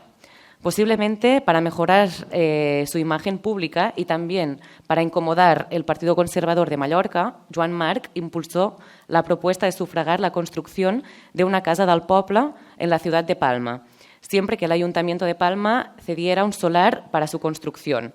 Pero el consistorio se negó. Y Joan Marc accedió a ceder un solar de propiedad para la construcción del edificio de la Casa del Poble. A partir de entonces, la Federación de Societats Obreras de Palma se convirtió en la titular de la Casa del Poble y se creó un nuevo organismo, el Patronat de la Casa del Poble, que actuaría como responsable del edificio encargado de conservarlo. Este nuevo edificio permitió el desarrollo de las actividades de las diferentes entidades obreras. Más tarde, durante la dictadura de Primo de Rivera, la permisividad del régimen con las entidades socialistas permitió la consolidación de la Casa del Poble como referente de la clase obrera de Palma, mientras que organizaciones comunistas y anarcosindicalistas tuvieron muchas más dificultades para desarrollar sus actividades. En este periodo, la Casa del Poble actuó como catalizador del movimiento sindical, por ejemplo, con la huelga de trabajadoras del sector textil de 1926. Es que estoy tratando de resumir también un poco. A partir de la salida de los socialistas del gobierno en la primavera de 1933 y sobre todo a partir de la victoria de la derecha en las elecciones de noviembre del 33, la Casa del Poble se convirtió en un referente de las actividades antifascistas de la ciudad. Pasamos ya al 36, después de los intensos rumores sobre el pronunciamiento militar que se produjo el 17 de julio en Marruecos, la madrugada entre el 18 y el 19 de julio del 36, se concentraron trabajadoras a la Casa del Poble con el objetivo de defender la República de un golpe de Estado. Los concentrados allí esperaban la llegada de las armas para defenderse de la revuelta, pero el gobernador civil de las Baleares, Antonio Espina, se negó a armar las entidades obreras. Estas se limitaron a permanecer en el edificio escuchando Radio Barcelona porque las armas no llegaron. A las 7 de la mañana del 19 de julio del 36, las fuerzas militares insurgentes ocuparon la Casa del Poble y la multitud abandonó precipitadamente sus alrededores. Se sabe que una de las primeras detenidas, seguramente cerca del edificio, fue la militante comunista Aurora Picornell, que acabaría siendo fusilada en enero de 1937 sin juicio previo. A partir del 19 de julio del 36, la Casa del Poble se convirtió en la caserna de la Falange. Paradoxalmente, la Casa del Poble de Palma, que se había convertido en el referente de la clase trabajadora y en la defensa de los principios republicanos, fue transformada en uno de los espacios de detención de personas consideradas peligrosas para las personas que se habían para los sublevados. Se tiene constancia que desde el primer momento del golpe de Estado la Falange detuvo varias personas que previamente las condujeron a la Casa del Poble y ahí fueron torturadas. A partir de la última semana de julio de este año, individuos fueron torturados en este edificio y seguidamente trasladados a las afueras de Palma para ser asesinados en una cuneta. Entonces, hasta 1937, la antigua Casa del Poble fue la caserna general de la Falange. Y en la primavera, coincidiendo con el final de las sacas y los fusilamientos extrajudiciales, la Falange abandonó el edificio y lo cedió a la Delegación Nacional Sindicalista, donde esta nueva institución franquista inició su implantación. Posteriormente, se tenía la previsión de transformar el espacio en un dispensario médico, pero la inauguración en 1953 del Hospital de Son Dureta obligó a paralizar el proyecto. Finalmente, ese mismo año, se estableció en sus instalaciones la Escuela-Taller Verge de Lluc. Y durante todo el franquismo, a pesar de haber sido destinado a diferentes objetivos y finalidades, por sus instalaciones pasaron diferentes instituciones del régimen. Pero a pesar de todo esto, el edificio seguía siendo conocido para la gente de Palma con el nombre de la Casa del Poble, signo evidente de la huella que había dejado su trayectoria hasta julio de 1936.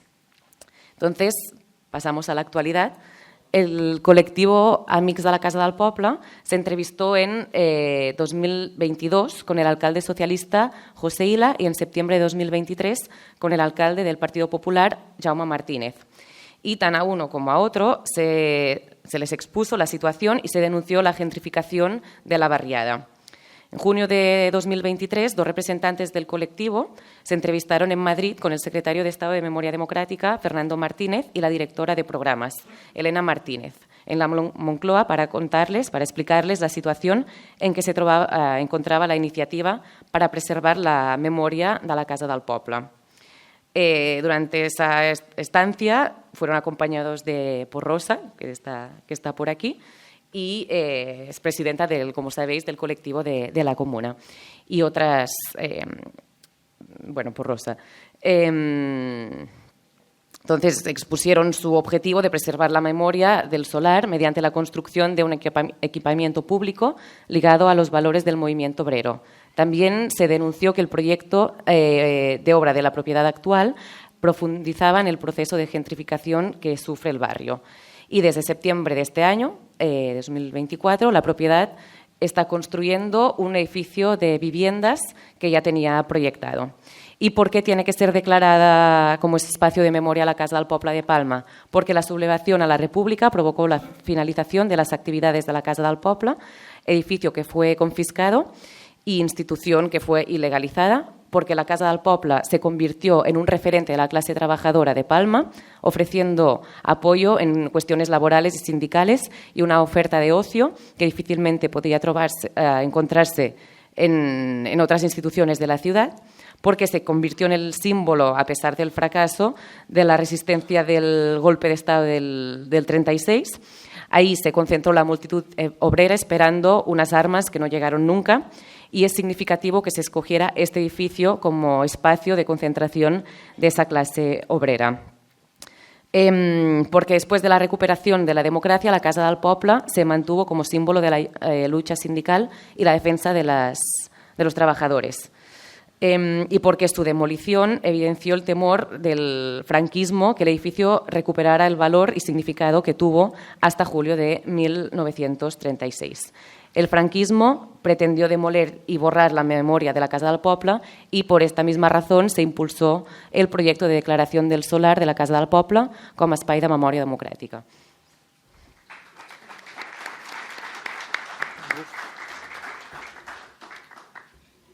Sí, José Hinojosa es el vicepresidente de AMECECA, que es la Asociación Memorial del Cementerio de Cáceres. Nos ha hecho llegar también una comunicación. Esta mañana hemos repartido algunos ejemplares en papel y, por tanto, como además lo vamos a poder compartir a través de nuestras redes, ya me dijo que que pudiera reseñar algunas cosas de lo más significativo.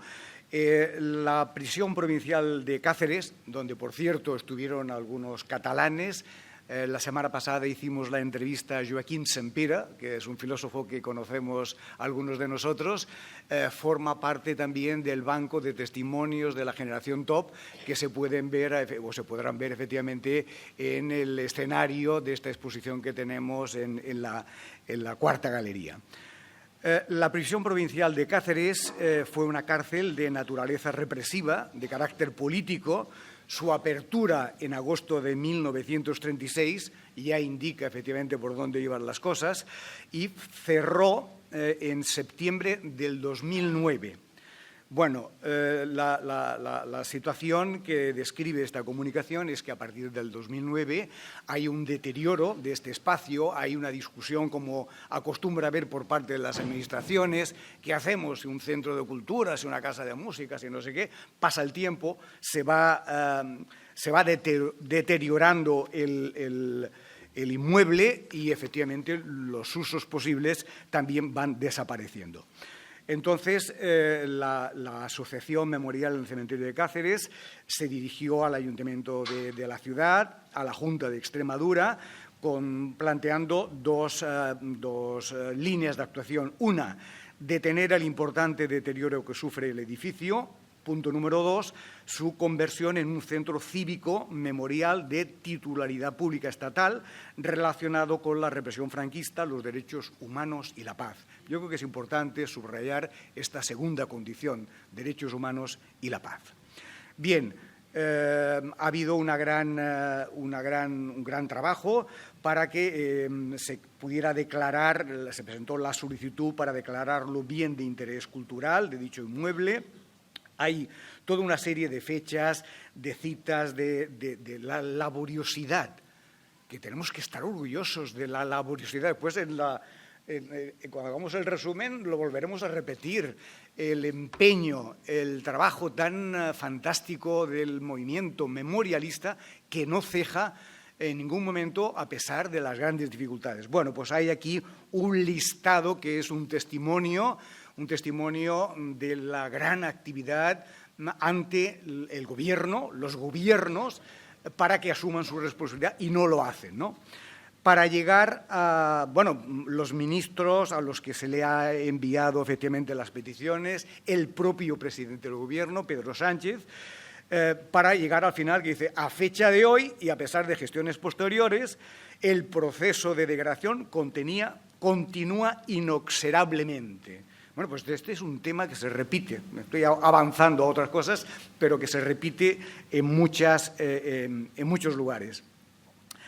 Y que la conversión del edificio en un centro cívico también, que está trazada pero sin avanzar, la necesidad de que sea un centro cívico memorial de titularidad pública relacionada con la represión, los derechos humanos y la paz, como os he dicho.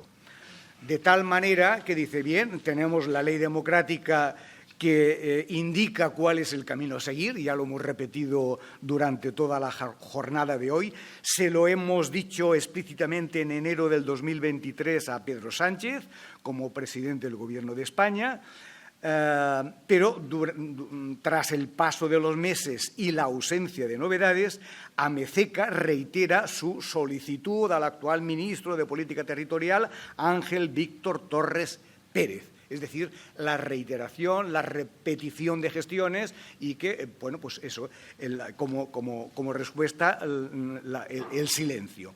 Dice, aunque la asociación ha realizado posteriormente diversas gestiones con responsables de este ministerio, todos estos indicios parecen indicar que no existe voluntad política por parte del actual Gobierno de España para que el edificio de la antigua prisión provincial se convierta en un centro cívico memorial de titularidad pública estatal relacionada con la represión franquista, con los derechos humanos y con la paz.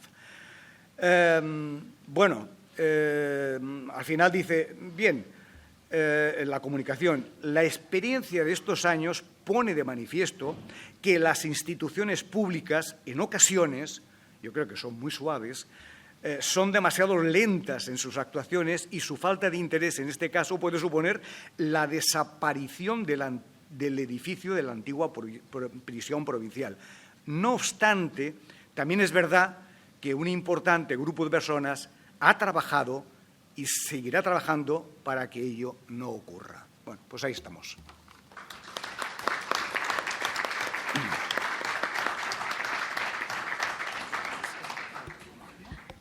Bueno, y finalmente voy a leer un texto muy, muy breve que nos mandan las compañeras de Memoria Libertaria de Castelló, que solo actualiza un poco el estado en el que se encuentran la fosa común y la prisión de la Mercè.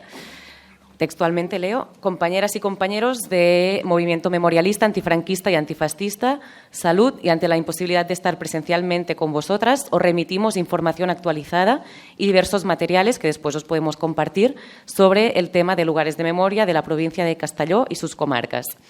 Hemos procedido a registrar en el Ministerio la solicitud de inclusión en catálogo de lugares de memoria de la fosa común del cementerio de Castelló y de la cárcel franquista del convent de la Mercè en Borriana, ambos lugares de represión, tortura y muerte, documentados y avalados por gran información, datos y hechos cotejados históricamente, y que forman parte de nuestro archivo e inventarios, a exposición pública en nuestra web y diversos archivos. Sobre la fosa común, en agosto de 2024 finalizamos la última fase de exhumaciones y ya no queda ninguna víctima bajo tierra, tras tantos años de aquellos trágicos sucesos. Ahora estamos en fase cotejo ADN familias, construcción columbario de la dignidad y dignificación del espacio, para uso didáctico y ciudadano, de memoria y recuerdo a todas las luchadoras por las libertades y a sus familias. Sobre la prisión de la Mercè, seguimos en la tarea de finalizar toda la documentación sobre los sucesos en ella, junto a proceder a encontrar la fosa común del cementerio de Borriana, tras las sacas que allí se produjeron, para seguir avanzando en las tareas de verdad, justicia y reparación, tan necesarias en estos tiempos convulsos de renacimiento de nuestros nuevos fascismos y de herederos del franquismo, que siguen intoxicando a nuestra juventud. Os adjuntamos enlaces y artículos que, como prometidos, vamos a mandar a nuestros trabajos específicos sobre estos lugares, por si son de interés para cualquier persona que trabaje alrededor de la temática de la memoria histórica antifranquista. Recibid un fraternal saludo. Joan Piñana. Muchísimas gracias. Bueno, no hace falta que se levanten porque ahora pasamos solamente a hacer... bueno, primero Andrea, ¿no? Va a continuar Andrea con el resumen de las ponencias que se han hecho hoy. Y a continuación, Domènec, vas a seguir. Y luego tendremos tiempo aún de visitar la cárcel, si queréis. Y bueno, nos van a hacer una pequeña explicación luego, ¿no? Gracias. Bueno, cuando nos repartimos con Domènec esta parte final, quedamos que yo me encargaría un poco de dar las gracias a todas las personas que habéis venido aquí, especialmente los que vienen de fuera, por el desplazamiento de Logroño en bus, que ahora se va a tener que hacer de nuevo, y de otras partes también, que sabemos que es un esfuerzo, y estamos muy agradecidas de haber podido contar con vosotras aquí. Además, ha sido súper rico, súper interesante, todos los puntos que han salido, muy, muy diverso también, diferentes tipos de espacio, de diferentes territorios. Y personalmente, y ahora voy a hablar un poco en representación de las nuevas generaciones, que cogemos el relevo de esta lucha por la democracia y la libertad durante el franquismo y la lucha actual que muchas de vosotras seguís al día a día por la memoria, la verdad, la justicia, la reparación y las garantías de no repetición. Y concretamente, y vinculado al tema de hoy, que nos ha ocupado la jornada de hoy, de los espacios de memoria, creo que es fundamental para nosotras, para esas personas que no vivimos esta represión, pero que tenemos el peligro de vivirla, como estamos viendo con el panorama actual desolador del auge de la extrema derecha, es fundamental poder acceder a estos espacios de memoria y hacerlo acompañadas, como decía Ricard al inicio de las jornadas, por una pedagogía, por un contenido pedagógico crítico completo que dé un significado a estos sitios de la represión y también de la resistencia.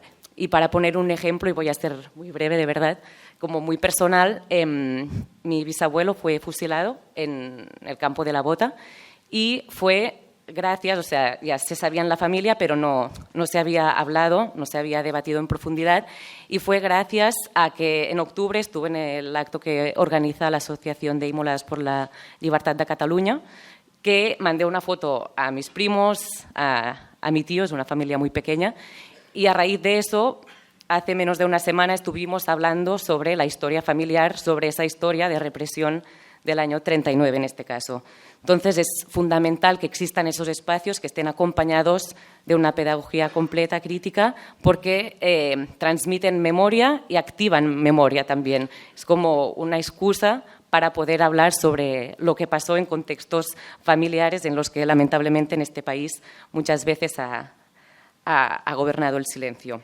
Entonces, muchas gracias a todas las participantes de hoy y a seguir trabajando porque, a pesar de que aquí todas estemos muy convencidas y motivadas con este tema, no es tan fácil, sabemos los obstáculos con los que nos encontramos a diario, pero es muy motivante y muy bonita esa energía que transmitís también a generaciones más jóvenes.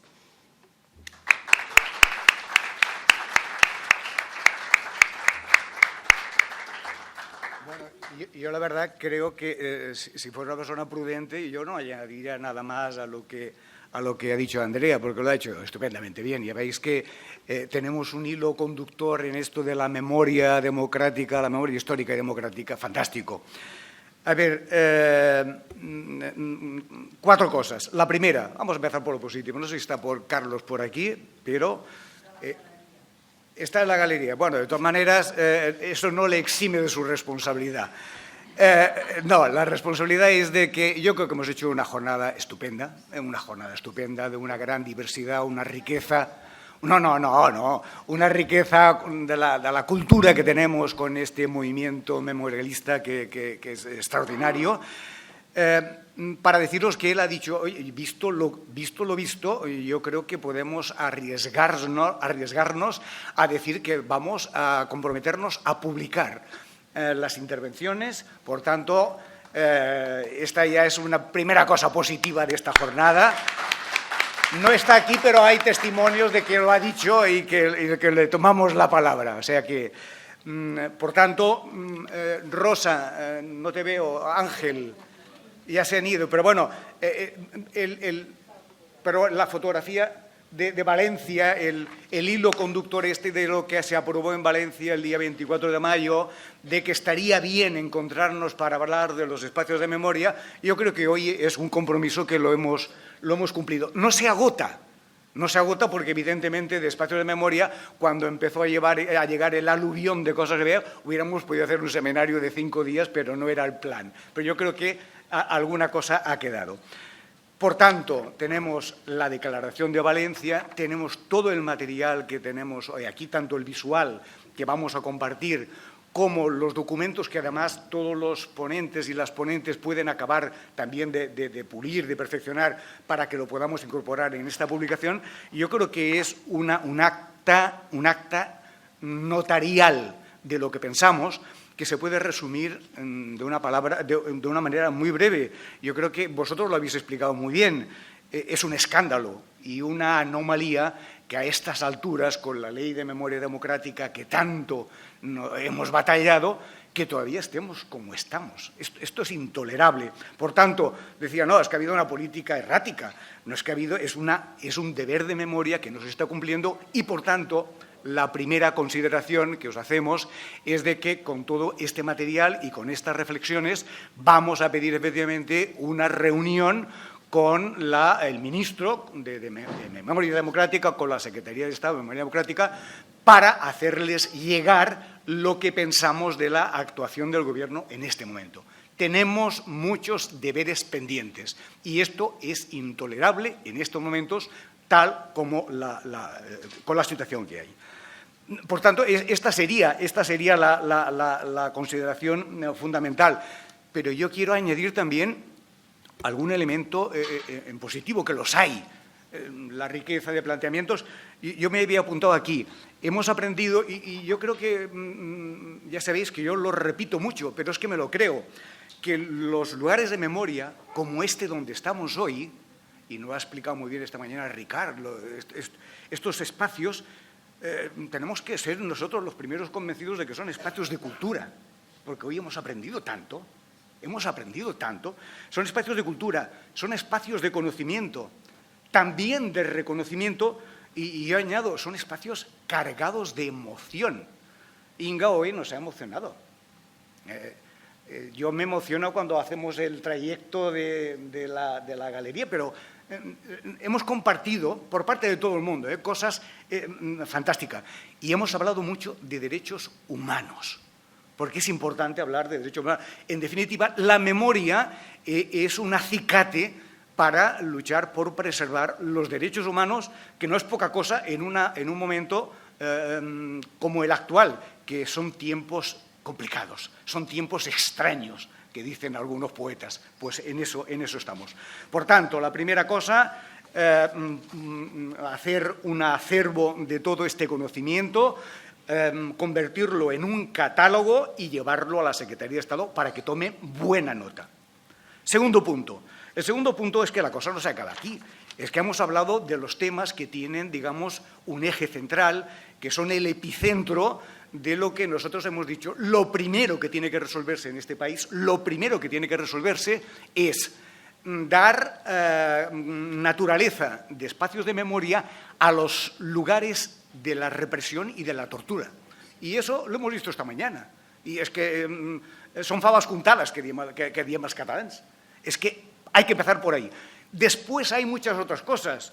La prisión de Mataró, lo de Cáceres, lo de Tarrasa, lo de Sabadell, y hay que hacerlo, tenemos la obligación de hacerlo. Pero estos que son el epicentro de lo que marcó efectivamente la arquitectura de la represión de la dictadura franquista, esto tenemos que batallarlo de una manera muy clara. Y aquí tenemos mucho lugar por recorrer. Mirad, en esta misma sala, en marzo de 2023, hicimos un encuentro con entidades memorialistas. Estaba Tina, lo recordarás, estaba aquí también en la mesa, con entidades memorialistas de Cataluña y otros compañeros de Cataluña, para hacer una moción para que los ayuntamientos asuman su responsabilidad, porque la ley de memoria dice lo que tiene que hacer el gobierno central, pero también dice que tienen sus obligaciones las comunidades, los gobiernos autonómicos y los ayuntamientos y las diputaciones, y tampoco lo están haciendo. Y, por tanto, por ejemplo, esta exposición sobre las generaciones del TOP, bueno, es una posibilidad que hemos tenido porque ha habido una convergencia del Memorial Democrático, del Ayuntamiento de Barcelona y de otras entidades para recordar que la última generación que se enfrentó efectivamente a la dictadura, a la arquitectura jurídica que existía en ese momento, que era el Tribunal de Orden Público, fue la generación de los años 60 y 70 y que ahora podemos demostrar. Esto habría que hacerlo en cada ciudad. En cada ciudad hay espacios que explican la historia de este país y, por tanto, tenemos trabajo. En Lleida, en Girona, en Tarragona, es que tenemos mucho trabajo por hacer. Tercer punto. Tercer punto es la esperanza. Y yo creo que además es que aquí todos tenemos una media de edad, menos Andrea, que nos ha bajado muchísimo esta media. Y esto, vamos, compartir aquí con María Antonia y con Andrea, esta mesa a mí ya me reconforta, en fin, y me siento, pero vamos, me siento un chaval, lo digo con toda sinceridad, pues esto es fantástico.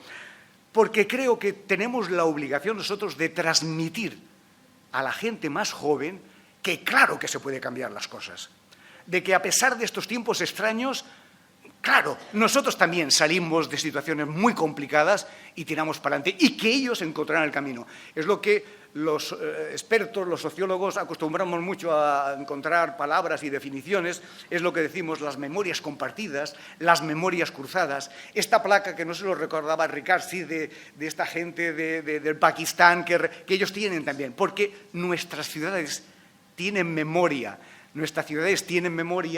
y son memorias compartidas, y tenemos que hacer que converjan con nuestra propia memoria para que entre todos podamos defender dos cosas, los derechos humanos y la democracia. Nosotros, y Carles Vallejo, nuestro presidente, lo repite mucho, la memoria es un antídoto contra los que luchan para abolir los valores democráticos y, por tanto, tenemos que potenciarla. Y para eso es importante, y voy acabando, una cosa que es la esperanza.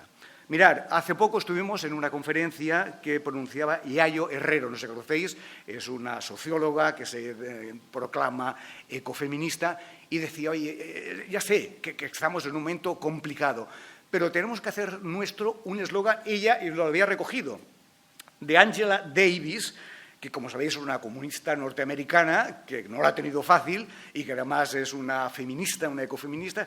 Y la Angela Davis decía, nosotros que venimos de una militancia por mejorar las condiciones de vida de la sociedad y de la gente, tenemos que tener una máxima que es la siguiente: la esperanza es una disciplina militante. Nos la tenemos que aplicar como una disciplina militante. Tenemos que creer en la esperanza. Si no creemos en la esperanza, estamos perdidos. Un poquito, me estaba acordando ahora de una canción de una argentina, echarme una mano. ¿Saldrá? No.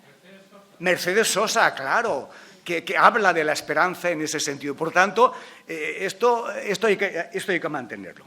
Bien, y fijaros, si soy optimista, que no hemos invitado, pero ha salido citado esta mañana, porque esto es lo importante, es que estas cosas que hemos explicado aquí, ¿dónde tienen que estar recogidas? Tienen que estar recogidas en el Boletín Oficial del Estado. Todo esto. Yo esta mañana estos días, preparando estas jornadas, leía esta comunicación diciendo que el Ministerio de Política Territorial ya ha publicado en el Boletín Oficial lo de la cárcel, la prisión provincial de Murcia, que para alguna de nuestras, estoy pensando en Antonia Jouvet, su padre, en fin, muchas historias. Pero claro, cuando yo leo esto en el Boletín Oficial del Estado, lo que sucedió en Cartagena, lo que sucedió en Murcia, los consejos de guerra, los fusilamientos, las cárceles que estaban preparadas para 20 mujeres que acogían 200, pero Boletín Oficial del Estado. El alambre se suma a la tortura a manos de la policía, y con nombres y apellidos, el policía tal, que abusa de las mujeres de los presos delante de ellos y que está imputado tal. Los que después trabajan como esclavos en las minas de Cartagena. Cuando esto está recogido en el Boletín Oficial del Estado es cuando el Gobierno está cumpliendo con su obligación. Bueno, pues esto es lo que tenemos que conseguir con lo que hoy se ha planteado. Pero además, como estoy optimista, hemos dicho, oye, no, pero he oído hablar que el itinerario de la desbandada va a ser recogido también como lugares del inventario de la memoria. Bueno, Carlos nos ha explicado, nosotros venimos, es que esto de las emociones también hay que removerlo, es que venimos de hace 2 meses de la Barranca y decir, qué trabajo tan extraordinario que estáis haciendo en Logroño. Y con unas publicaciones envidia puñetera, es decir, que hay mucha cosa, es decir, que dentro de el agujero negro, de la zona negra que tenemos en Madrid, la verdad es que están proliferando muchas actividades ejemplarizantes en muchos lugares, que esto nos tiene que llevar de estímulo. Mirad, que todo el itinerario de la crónica de la desbandada, porque lo han dicho así además, yo he leído el texto y he dicho, vamos a recoger todo el itinerario de los 200 kilómetros desde Málaga hasta Almería, lo que supuso esa desbandada de 200.000 personas, los miles de muertos por la carretera, el sufrimiento, todo eso va a estar recogido en cada lugar. ¿Y gracias a quién?